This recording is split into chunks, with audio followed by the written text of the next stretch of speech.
이밤에 보실 말씀은 신명기 27장 1절부터 26절 말씀까지입니다. 제가 가지고 있는 성경은 구약 성경 302면에 신명기 27장 1절부터 26절 말씀까지 제가 한 절 읽고 여러분들 한 절 읽고 교도가 읽도록 하겠습니다. 신명기 27장 1절부터 26절 말씀까지입니다.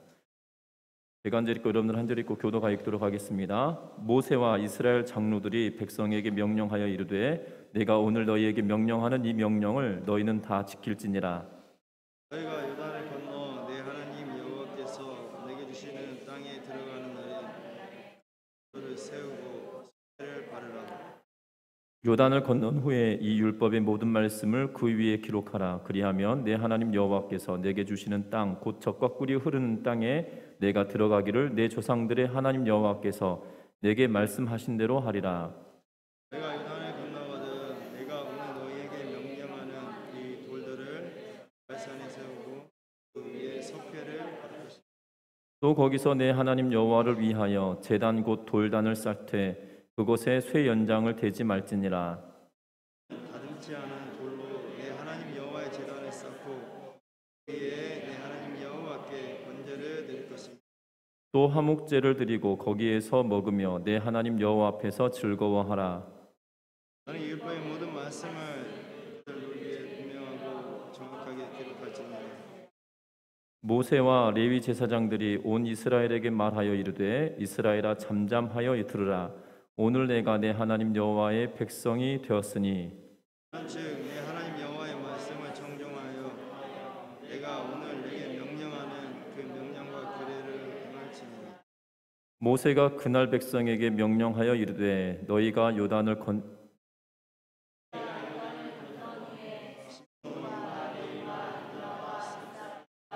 요셉과 베냐민의 백성을 축복하기 위하여 그리심 산에 서고 르벤과 갓과 아셀과 스불론과 단과 납달리는 저주하기 위하여 에발산에 서고 이 사람은 큰 소리로 이스라엘 모든 사람에게 말하니 방색의 손으로 조각하였거나 부어 만든 우상은 여호와께 가증하니 그것을 만들어 은밀히 세우는 자는 저주를 받을 것이라 할 것이요 모든 백성은 응답하여 말하되 아멘 할지니라. 내 부모를 경홀히 여기는 자는 저주를 받을 것이라 할 것이요 모든 백성은 아멘 할지니라. 그의 이웃의 경계표를 옮기는 자는 저주를 받을 것이라 할 것이요 모든 백성은 아멘 할지니라. 내게 길을 피하는 자는 저주를 받을 것이라 할 것이요 모든 백성은 아멘 할지니라. 백이나 고아나 과부의 송사를 억울하게 하는 자는 저주를 받을 것이라 할 것이요 모든 백성은 아멘 할지니라. 그의 아버지의 아내와 동침하는 자는 그의 아버지의 하찮음을 드러냈으니 그를 받을 것이라. 모든 백성은 아멘 할지니라. 짐승과 교합하는 모든 자는 저주를 받을 것이라 할 것이요 모든 백성은 아멘 할지니라. 그의 자매가 그의 아버지의 딸이나 나는 저주를 받을 것이라. 백성은 아멘 할지니라. 장모와 동침하는 자는 저주를 받을 것이라 할 것이요 모든 백성은 아멘 할지니라. 백성은 아멘 할지니라. 무죄한 자를 죽이려고 뇌물을 받는 자는 저주를 받을 것이라 할 것이요 모든 백성은 아멘 할지니라. 이 율법의 말씀을 실행하지 아니하는 자는 저주를 받을 것이라 할 것이요 모든 백성은 아멘 할지니라. 아멘. 우리 서로 인사 나누고 말씀 나누겠습니다. 사랑하고 축복합니다. 어느 나라의 공주가 인형을 너무나 좋아해서 곰인형, 토끼 인형 등 온갖 종류의 인형을 안고 놀곤 했습니다. 그러던 어느 날 공주가 폐결핵에 걸려 죽게 되었습니다. 음식도 좋고 환경도 좋았으며 그리고 왕궁에서는 이 폐결핵에 감염될 만한 그러한 일이 없었음에도 불구하고 폐결핵이라고 하는 질병에 걸려 죽게 되었다는 것입니다. 왕은 이러한 일이 어떻게 일어났는지 면밀하게 조사하라고 이 명령을 내렸고 면밀하게 조사하던 가운데 어떠한 일을 보고하게 되었냐면 왕은 자신이 왕국에 대하여서 이 왕국에 있는 가난한 사람들을 잘 돌보지 않았다라고 합니다. 그래서 성 밖에 가난한 환경에 있는 사람들이 곧잘 폐결핵에 걸려 앓아 죽기도 하였는데 특별히 이 인형은 이 가장 어려운 사람들이 만들었던 그러한 인형들이었다고 합니다. 기침을 하면서 인형을 만들었고, 그 인형을 통해서 이 공주가 그것을 가지고 놀다가 폐결핵에 감염되어서 죽게 되었다는 것입니다. 왕은 성에 있으면서 잘 먹고 그리고 잘 입고 잘 지내면 늘 건강하고 괜찮을 것이다라고 생각하였지만, 결국 그가 돌보지 않았던 그의 백성들로 인하여서, 그가 이 돌보지 않았던 가장 연약한 사람들 때문에, 결국 그 사람들 때문이 아니죠. 왕이 돌보지 않았던 것 때문에 그 사람들로 인하여서 왕의 딸이었던 공주가 죽게 되었다는 겁니다.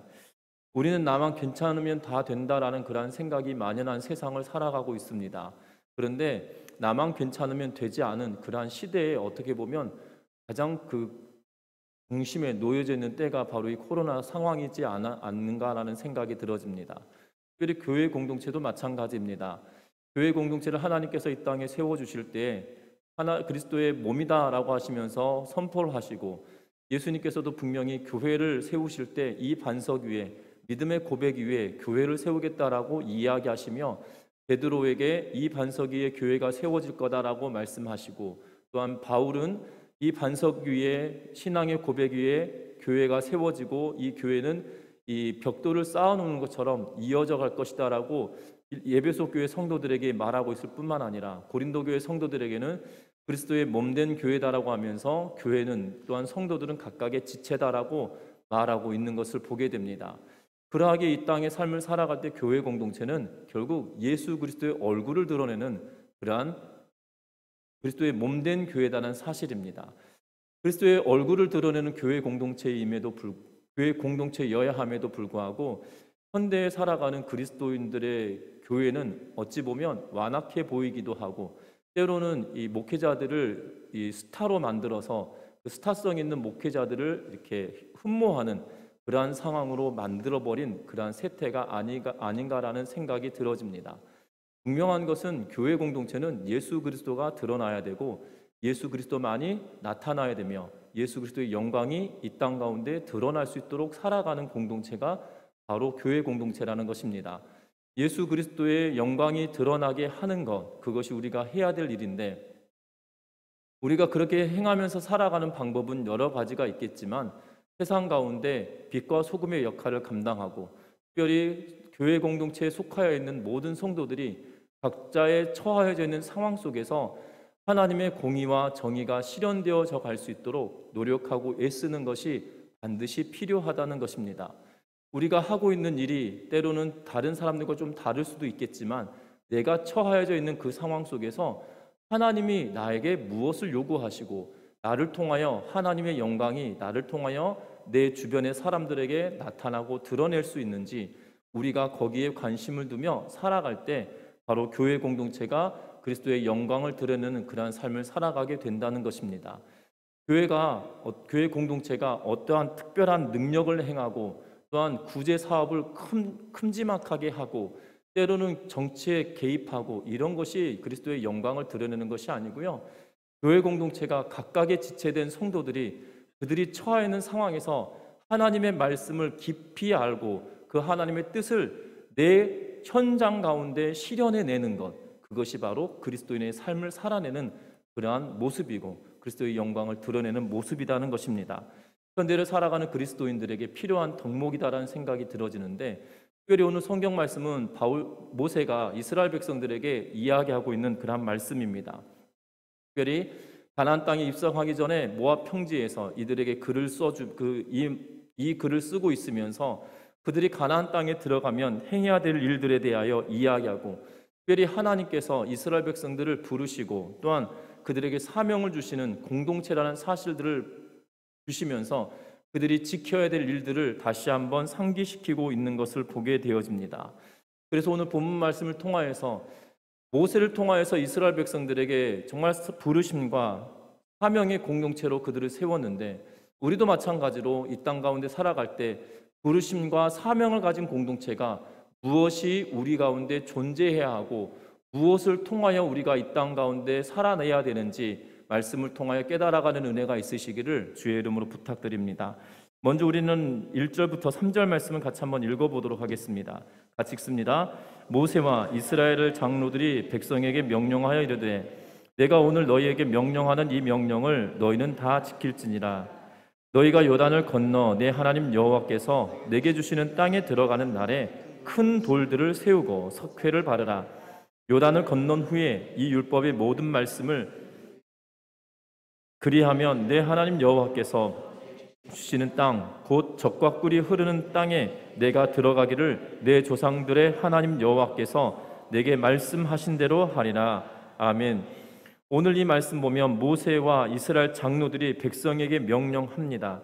그리고 오늘 너희에게 명령하는 이 명령을 다 지켜 행하라 라고 이야기하면서 모세와 이스라엘 장로들이 말하고 있는 것을 보게 되어집니다. 특별히 가나안 땅에 들어가서 행해야 될 일들에 대하여 말씀해 주고 있는데, 오늘 본문의 내용을 통해서 보면 장로들이 그들의 백성들 앞에 서 있는 것을 보게 됩니다. 그리고 장로들뿐만 아니라 레위 사람들도 그 9절 말씀에 보면 모세와 레위 제사장들이 이스라엘에게 말하여 이르되 라고 이야기하고 있는 것 보아서는 결국 장로들과 레위 제사장들이 그들이 앞서서 그들의 지침을, 하나님께서 주신 지침을 전달하고 증거하고 있는 그러한 모습으로 말하고 있다는 사실입니다. 그 땅에 들어가자마자 한 언약식을 주도해야 된다고 말하는데, 그 언약식의 방법은 다른 것이 아니라 큰 돌을 세우고 석회를 바르고 그 석회를 바른 돌 위에 글을 새겨 놓는다는 거죠. 바른 글을 새긴 것이 아니라 이 율법의 모든 말씀을 그 위에 기록하라 라고 하는데, 그 율법의 모든 말씀은 이 이후에 기록되어져 있는 그러한 말씀을 말하고 있는 걸로 보여집니다. 학자들마다 조금 다른 견해들이 있습니다. 십계명을 쓰라고 하였다, 아니면 이 본문 후반에 나오고 있는 이 선포하는 말씀들, 저주하는 말씀들, 축복하는 말씀들을 기록한 것이다, 아니면 이 본문의 내용 내에 기록되어져 있는 말씀을 기록한 것이다 라고 여러 학자들이 이야기하고 있지만, 분명한 것은 이것저것을 다 떠나서 하나님이 명령한 그 무엇인가의 말씀을 그곳에 쓰고 있다는 거고, 그 율법을 기록하고 있다는 것을 우리는 보아야 한다는 것입니다. 특별히 어떻게 보면 이 1절부터 3절 말씀까지의 내용을 통하여서 보면 이스라엘 백성들이 이 5절 말씀 같이 한번 읽어보겠습니다. 5절입니다. 또 거기서 내 하나님 여호와를 위하여 제단 곧 돌단을 쌓되 그것에 쇠 연장을 되지 말지니라. 너는 다듬지 않는 돌로 내 하나님 여호와의 제단을 쌓고 그 위에 하나님 여호와께 번제를 드릴 것이며. 아멘. 오늘 이 말씀 보면 그들이 가나안 땅에 들어가서 언약식을 행하게 되는데, 큰 돌을 세우고 석회를 바르고 그것의 율법을 세워놓고 난 이후에 그들이 해야 될 일은 무엇이냐면 돌단을 쌓는다라는 것이고, 그 돌단을 쌓는데 그 돌은 쇠 연장을 대서 무엇인가 다듬은 돌로 하는 것이 아니라 자연석 그대로 돌단을 쌓아놓고, 그리고 그 제단 위에 번제를 드리게 된다라고, 번제를 드려야 된다라고 이야기하고, 그 뒷이어서는 화목제도 드려야 된다라고 이야기하고 있는 것을 보게 되어집니다. 어떻게 보면 예발산에서 행해야 될 이 일들이 과거에 40년 전에 시내산에서 했던 하나님께 예배하였던 그러한 모습과 흡사 동일한 모습으로 드러나고 있다는 것이에요. 여러분들 어떻게 보면 이 큰 돌을 세워서 석회를 바르고 글을 쓰고 있다는 것과 모세가 하나님께서 받은 언약의 말씀 십계명 돌판과 비유되어지고 대조되어지는 그러한 본문이기도 하고, 그리고 이스라엘 백성들이 언약궤를 가지고 내려와서 성막을 짓기 전에 임시로 제단을 쌓고 그곳에서 예배하는 일이 그들에게 있었다는 것이지요. 분명한 것은 지금 가나안 땅에 들어가면 너희가 행해야 될 일은 말씀을 세우고 제단을 쌓아라 라고 하고 있다는 사실입니다. 저와 여러분들이 이 땅의 삶을 살아갈 때 그리스도의 공동체도 마찬가지라는 거예요. 교회 공동체도 마찬가지로 하나님의 말씀을 든든하게 세우는 일이 우리 가운데 있어야 된다는 사실입니다. 우리는 말씀을 든든하게 세워야 된다라고 이야기를 하면 우리는 한 가지 오해하는 것이 있어요. 무엇을 오해하냐면 목사님 설교를 잘 들어야 된다라는 그런 오해를 가질 때가 있습니다. 목사님 설교를 잘 듣는 거 맞는 말이기도 합니다. 그러나 말씀을 세운다는 건 무엇이냐면 내 삶에 하나님의 말씀이 들어와서 내 삶을 개입하도록 만드는 것이 말씀을 세우는 일이에요. 이 말씀을 세운다는 것은 하나님의 말씀이 내 삶에 들어와서 내 삶을 개입하시고 그 말씀을 내가 실천하며 살아내는 것이 바로 말씀을 세우는 작업이다, 이 말입니다. 그런데 우리는 오해합니다. 말씀을 세워야 된다 그러면 목사님 말씀 잘 들으면 되는구나.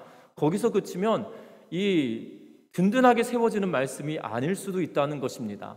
여러분들 우리가 잘 알아야 되는 것은 우리 식단을 짜아갈 때 이 세 가지 영양소와 그리고 무기질을 잘 섭취해야 된다라고 이야기합니다. 세 가지 영양소가 무엇입니까? 단백질, 지방, 탄수화물, 이것을 고르게 그리고 영양가 있게 섭취해야 건강한 몸이 이루어진다라고 합니다. 그런데 제가 좋아한다고 해서 지방만 막 먹으면 어떻게 될 것 같으십니까? 엄청나게 거구가 될 거는 확실합니다. 아니면 또 탄수화물을 제가 좋아한다고 막 그것만 먹고 있다고 하면 무엇이 될 것 같으십니까? 또 다른 영양소의 결핍으로 어떠한 질병을 얻을 수 있는 가능성이 높아지겠죠. 단백질만 좋아한다고 계속 그것만 섭취한다고 한다면 똑같이 우리의 몸에 이상 신호가 올 것입니다.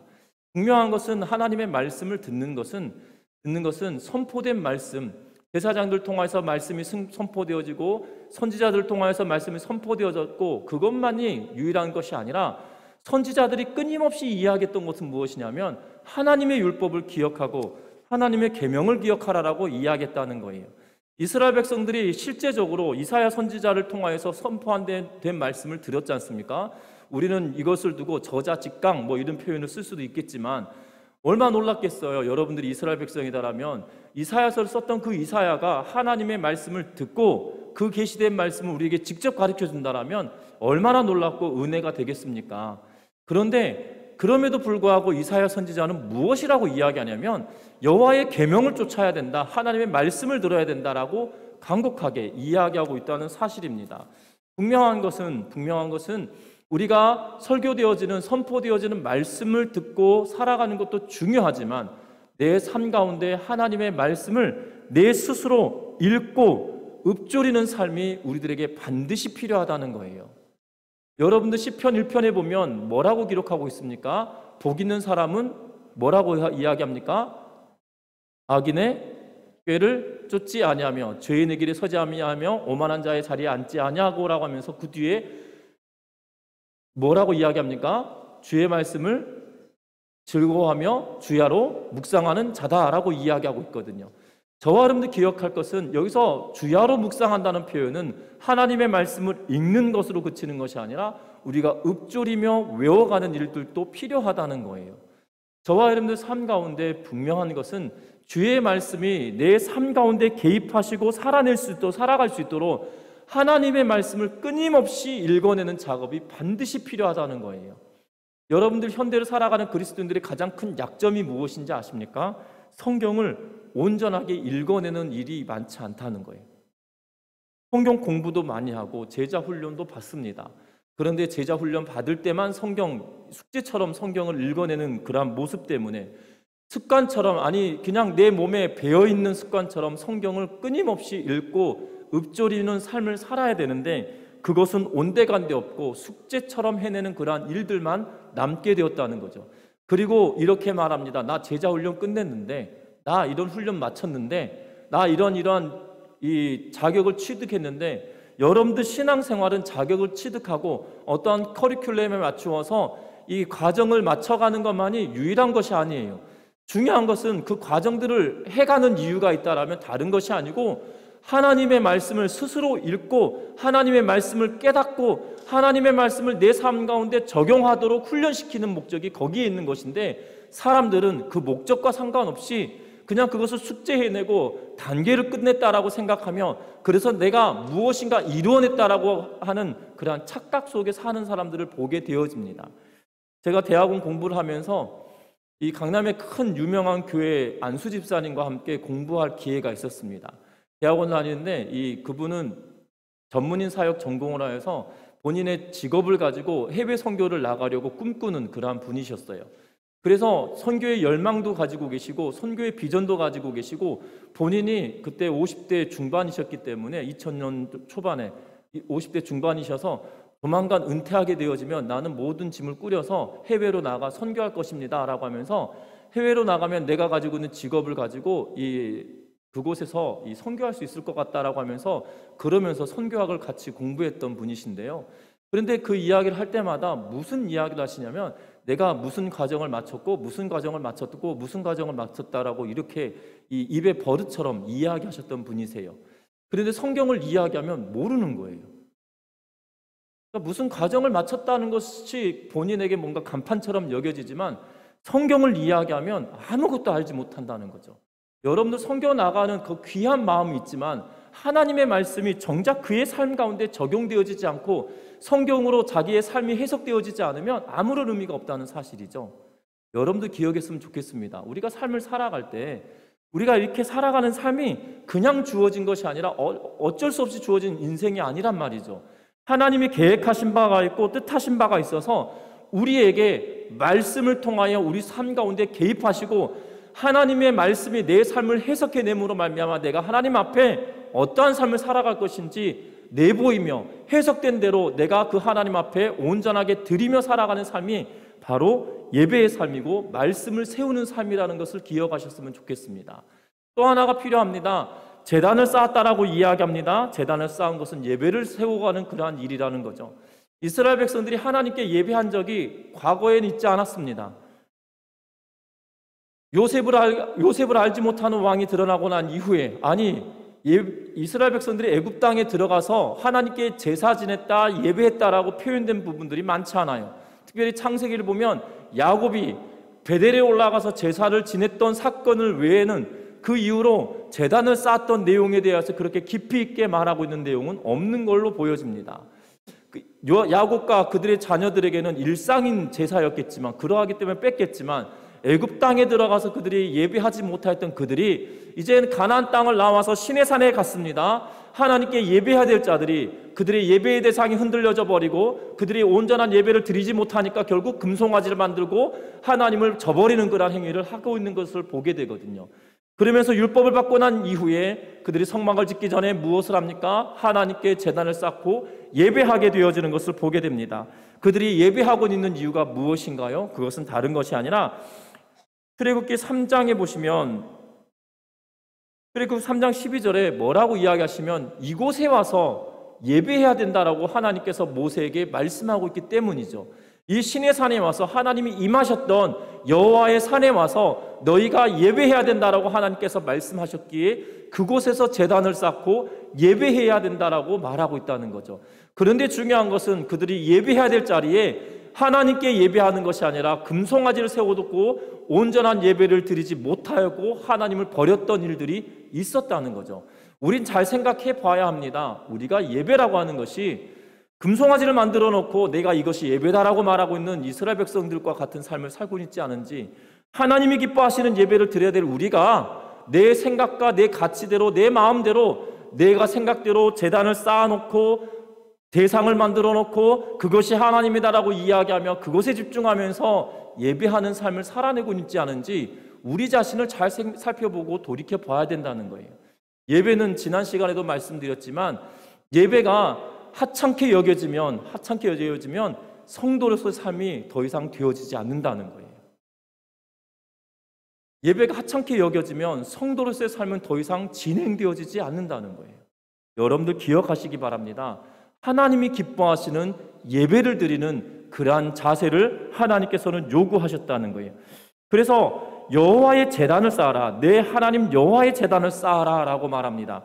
학자들은 과거에는 다듬지 않은 돌이라고 이야기해서 과거에는 이 가나안 땅에서 제사를 지냈던 이방 신들을 섬겼던 제단은 다듬은 돌로 만들어졌다라고 이야기하면서 구별된다라고 말을 하고 있는데, 고고학자들의 발굴에 의하면 가나안 땅에 이 이방신을 섬겼던 사람들도 다듬지 않은 돌을 사용하는 경우들이 종종 드러나고 있는 것을 보게 됩니다. 그래서 구별됐다라는 의미가 아니라 여기서 보면 더 중심 둘 것은 뭐냐면 내 하나님 여호와의 제단을 쌓아라는 거예요. 그냥 제단이 아니에요. 하나님 여호와의 제단을 쌓아라. 하나님이 원하시고 하나님이 기뻐하시는 예배의 삶을 살아내라라고 우리에게 요구하시는 말씀이 오늘 이 본문의 내용이라는 것을 기억하셨으면 합니다. 결국 가나안 땅에 들어갈 이스라엘 백성들의 공동체는 하나님의 말씀을 세우고 예배하는 공동체로 살아가라고 말하고 있다는 거예요. 우리들도 마찬가지입니다. 말씀을 세우는 작업, 앞에서도 말씀드렸지만 하나님의 말씀을 내가 친히 듣고 기록된 말씀 속에서 내 삶 가운데 비추시는 하나님의 말씀을 통하여 내 삶을 해석하고 해석된 말씀으로 하나님 앞에 읊조리며 나의 잘못과 죄악의 문제를 내어놓고 때로는 내가 가야 될 길들을 하나님께 의탁하면서 나아가는 것, 이것이 반드시 필요한 일이라는 거예요. 그것뿐만 아니라 우리가 하나님께 예배자로서의 삶을 살아가야 된다는 거예요. 이 예배자의 삶은 우리는 이렇게 예배자의 삶을 살아야 된다라고 많이 듣지만 정작 예배 드릴 때는 하나님 앞에 신령과 진정으로 드리는 예배라기보다도 한 시간 왔다 가버리는 그러한 예배가 아닌가 생각하며 우리의 자신을 온전한 예배 드리는 예배자의 삶으로 바꾸어 가야 된다는 겁니다. 예배는 무엇입니까? 하나님을 만나는 시간이에요. 이 시간이 하나님을 만나는 시간으로 여러분들 여겨지십니까? 여러분들 여겨지시냐 이 말이에요. 장거리 연애하고 있는 이 남녀에게 일주일에 한 번 만나는 시간을 얼마나 귀하고 달콤한지 한 주를 버틸 수 있는 힘이 될 거라 생각이 들어집니다.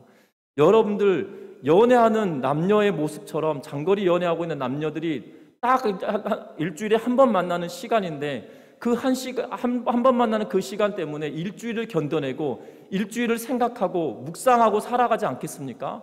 아무런 생각 없다가 일주일 내내 다른 사람 생각하다가 일주일 딱 되어서 만나면 무슨 감흥이 있고 무슨 기쁨이 있고 무슨 즐거움이 있고 무슨 감동이 있겠어요?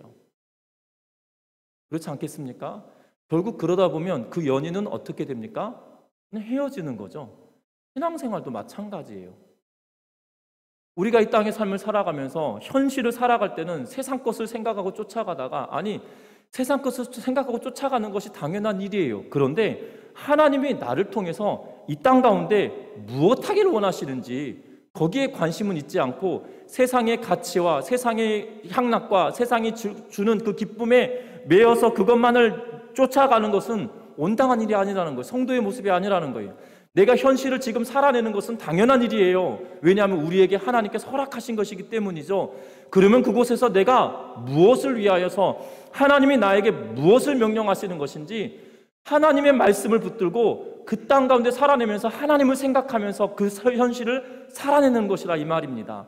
그 살아냈던 모습을 가지고 하나님께로 나와 하나님을 만나는 작업이 바로 예배의 시간이라는 거예요. 또 하나 우리의 이 예배의 시간은 구원의 기쁨과 감격을 통하여 나아가는 시간이라는 거예요. 여러분들이 예수께서 우리를 위해 십자가에 죽으셨음이 하찮은 일이 아니라 이 말입니다. 온 우주를 지으시고 온 만물을 다스리시는 그분께서 인간의 몸을 입고 이 땅에 오신다는 것은 제가 종종 비유로 표현하는데요. 제가 개미가 돼가지고 개미를 사랑하는 마음으로 개미가 돼가지고 그 개미 굴 속으로 들어갔다 생각해 보십시오. 얼마나 답답하고 힘들겠습니까? 내 의식은 다 있고 사람의 말도 다 알아듣는데 그리고 지식도 그대로 가지고 있는데 그 개미가 돼가지고 그 속에 들어가 있다라면 얼마나 답답하고 힘들겠어요. 하나님께서는 우리를 사랑하셔서 인간의 몸을 입고 이 땅에 들어오신 거예요. 그런데 그것이 하찮은 죽음이라고 말할 수 없다는 거죠. 저와 여러분들이 기억할 것은 그 광대하신 그분이 저와 여러분들을 사랑하셔서 우리를 위하여 십자가에 죽으셨고 우리를 위하여서 부활하셨으며 그분을 믿는 자들에게 구원의 은혜와 감격이 우리에게 있다는 사실이에요. 그 하나님의 놀라운 사랑을 경험한 자들이 예배하는 거란 사실을 기억하셨으면 합니다. 그래서 예배할 때 구원의 기쁨이 없어져 버리면 예배는 지루한 거예요. 구원의 감격이 나에게 있지 않으면 그때부터는 예배는 지루한 시간밖에 되지 않는 거예요. 여러분들 주일학교 학생들 예배 드릴 때 특별히 제가 중고등부 사역할 때 정말 힘들었던 게 뭐냐면 아이들이 그때 스마트폰도 아닌데 핸드폰인데요. 그때 이렇게 접었다 폈다 그때 한참 막 슬라이딩 나왔을 때거든요. 그러면 그 문자 보내고 그런 작업을 얼마나 많이 하는지 예배 시간에 꼭 그리고 핸드폰에 이렇게 거울처럼 이렇게 붙여가지고 자기 얼굴 그렇게 열심히 쳐다보고 내 얼굴에도 좀 봐줬으면 좋겠는데 제 얼굴은 100번 보면 내 얼굴 한 번도 안 보거든요. 그런 아이들, 외계인 같은 아이들을 가르치는데요. 중요한 것은 그 아이들이 그럴 수밖에 없는 거죠. 왜냐하면 구원의 감격이 없고 예수 그리스도가 그들의 인생에 개입해 본 적이 없고 그리스도를 온전하게 만나고 경험한 적이 없기 때문이에요. 그런데 그러한 모습이 내 삶 가운데 나타나고 있지 않은지, 예배의 모습 가운데 나는 그러한 모습으로 들어가고 있지 않은지 내 자신을 다시 한번 점검해보는 은혜가 있으시기를 주의 이름으로 부탁합니다. 그래서 예배가 구원의 기쁨과 구원의 감격이 넘치는 예배가 되어져야 돼요. 그리스도께서 나를 위해 십자가에 죽으셨다는 그 사건이 나에게 은혜로 다가와야 하나님께 찬양할 때 기뻐함으로 찬양할 수 있고요, 하나님께 찬양할 때 내 온 마음과 정성을 다하여 드릴 수 있는 찬양이 되어지는 것이고요, 하나님의 말씀을 들을 때 목사님이 말한 선포되어지는 말씀이 그냥 인간의 말로 들리는 것이 아니라 하나님께서 나에게 무슨 말씀을 하시는지 대언하는 말씀으로 들려지게 되어진다는 거죠. 또 하나 여러분들 기억해야 할 것은 여러분들 스스로가 거룩한 산제물로 드리는 것이 거룩한 예배의 자리로 나아가는 거라는 거예요. 여러분들 기억하셨으면 합니다. 여러분들의 스스로가 제물이 된다는 거예요. 그런데 여러분들 내가 제물이 된다고 손치면 한 주간 동안 살아내면서 내가 제물될 만큼 거룩한 삶을 살아냈는지, 구별된 삶을 살아냈는지 돌이켜보는 은혜가 있으셨으면 좋겠습니다. 여러분들 제사 지낼 때 보면, 안 믿는 사람도 제사 지낼 때 보면 얼마나 이 지극정성으로 드리는 분들 보면 놀라운 일들을 보게 됩니다. 간혹 이 명절 맞이할 때쯤 되면 다큐멘터리 같은 데 보면, 아니면 3일 이런 다큐멘터리 같은 것들 보면 그 제수용품 살 때 얼마나 꼼꼼하고 얼마나 이 정성을 들여서 제수용품들을 사는지, 저는 저렇게 제사를 드리나. 왜냐면 저는 이 제사 드려본 경험이 없거든요. 저희 아버님이 목회자님이셨고 그러다 보니 제사를 지낸 경험이 한 번도 있지 않아요. 또 저희 집안에 대부분 믿으시기 때문에 제사를 경험해 본 적이 없거든요. 그러다 보니 이 방송을 통해서만 접하다 보니까 정말 놀라운 거예요. 왜냐하면 제수용품 하나 사더라도 더 좋은 것을 사려고 하고, 더 싱싱한 것을 사려고 하고, 흠없는 것을 사려고 하고, 그러한 것을 볼 때 우리가 예배 드릴 때 저런 모습으로 내가 예배 드리고 있나 싶은 생각이 들 때가 있거든요. 여러분들 하나님께 여러분들 스스로가 제물이 되는 거예요.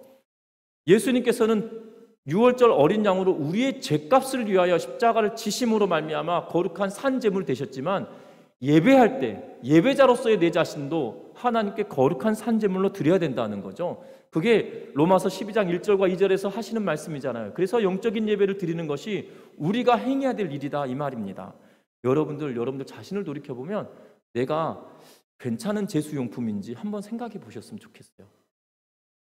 여러분들 피부에 확 와닿게 표현한다라면 정말 내 스스로가 괜찮은 제수용품인가? 라고 한번 내 자신을 돌이켜보고 한 주간을 살아내고 하나님께 거룩한 제물로 나아갈 수 있는 우리 모든 성도님들 되시기를 주의 이름으로 부탁드립니다. 또 오늘 본문의 내용을 보면 예배와 또한 말씀을 든든하게 세우고 회복하라라고 이야기했다라면, 오늘 본문의 내용을 보면 예발산과 그리심산에 가서 축복과 저주를 선포하라고 하고 계시는 그런 모습을 보게 되어집니다. 이 축복과 저주는 이미 신명기 11장에 한번 거론했던 내용이고요, 여기서 실제로 또한 선포하고 있는 그런 모습을 선포하라고 다시 한번 요구하고 있는 것을 보게 되어집니다.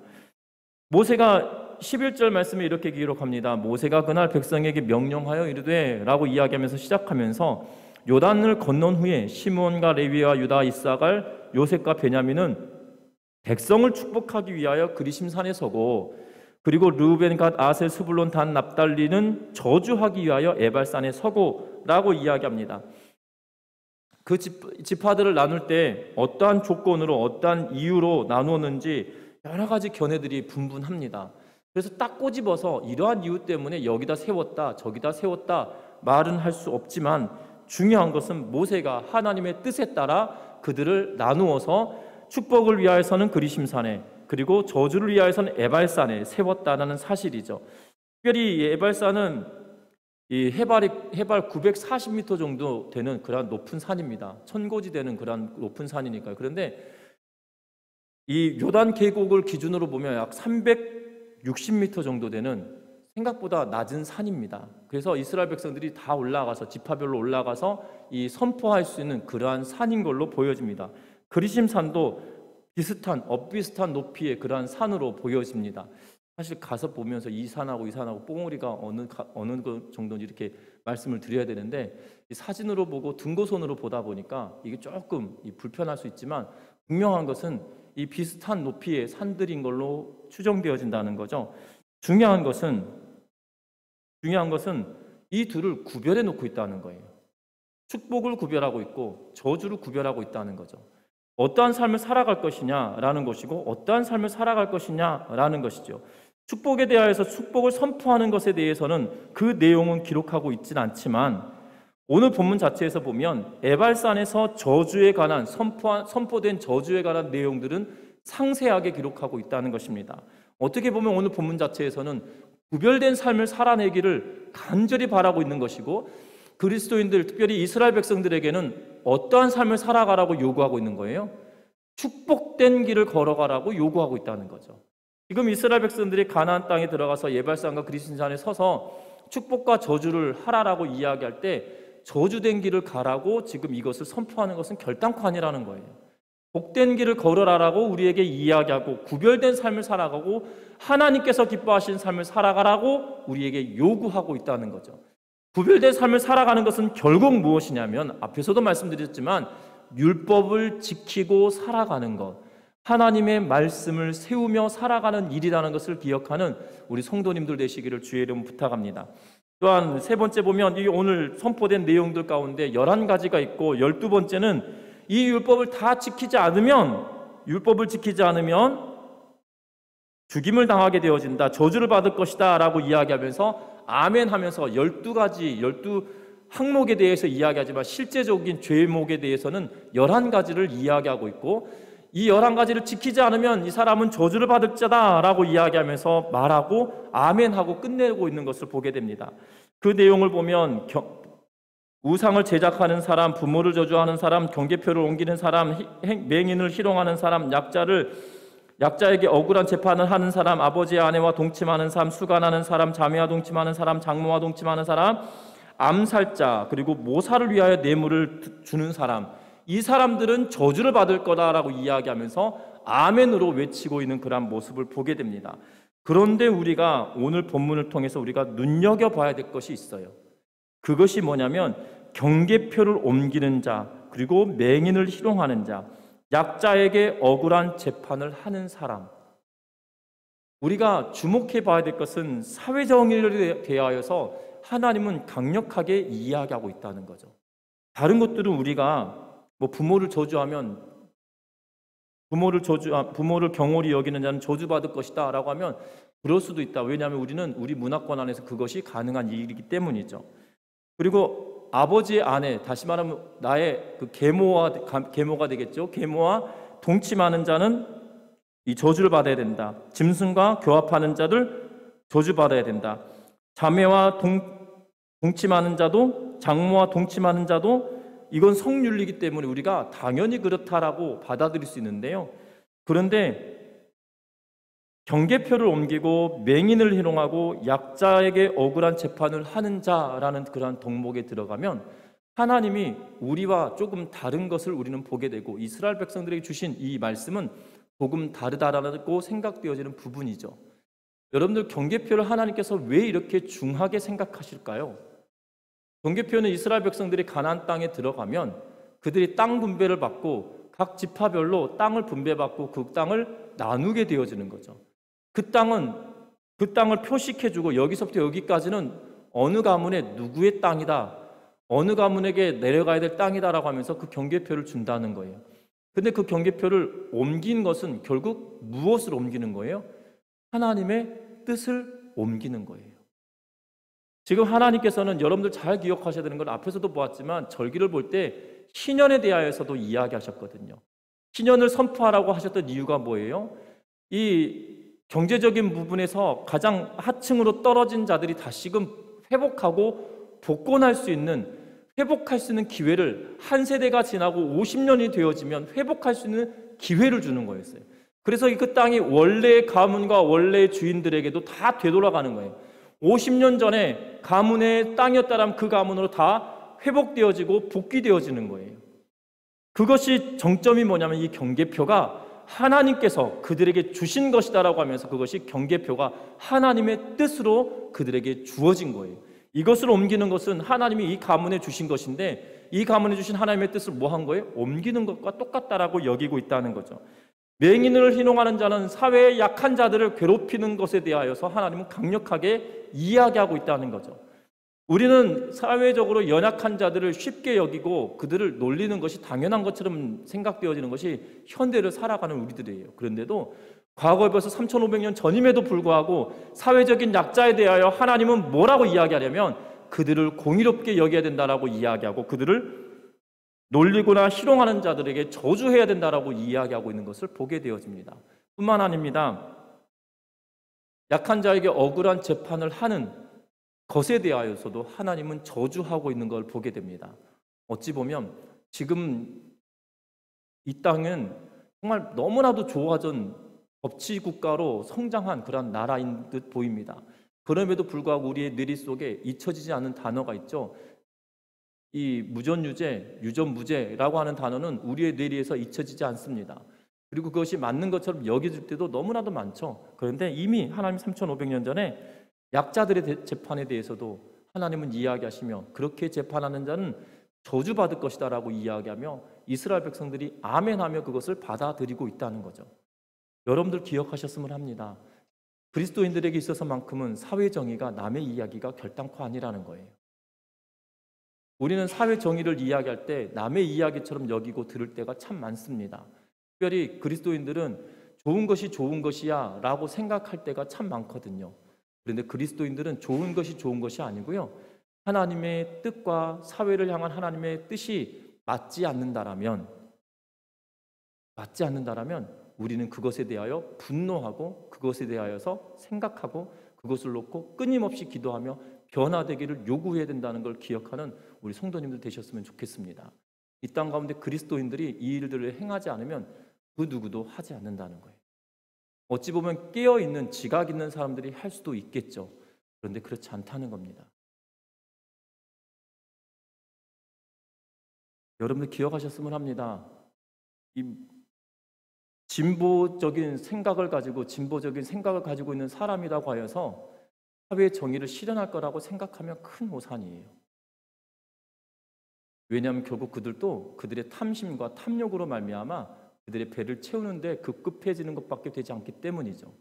그런데 우리는 우리의 주인이 내가 아니고 내 삶의 주인이 내가 아니고 누구세요?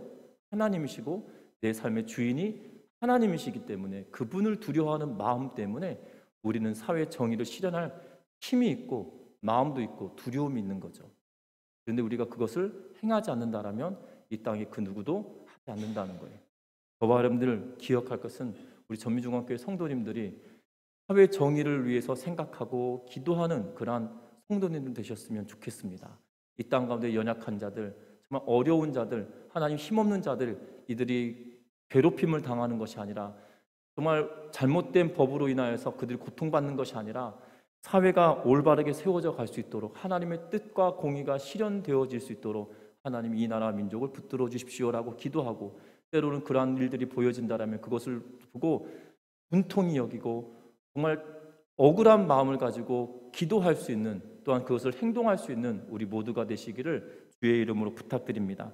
말씀을 맺으려고 합니다. 결국 교회 공동체는 이 땅 가운데 살아갈 때 하나님의 부르심이 있고 사명이 있는 공동체라는 사실입니다.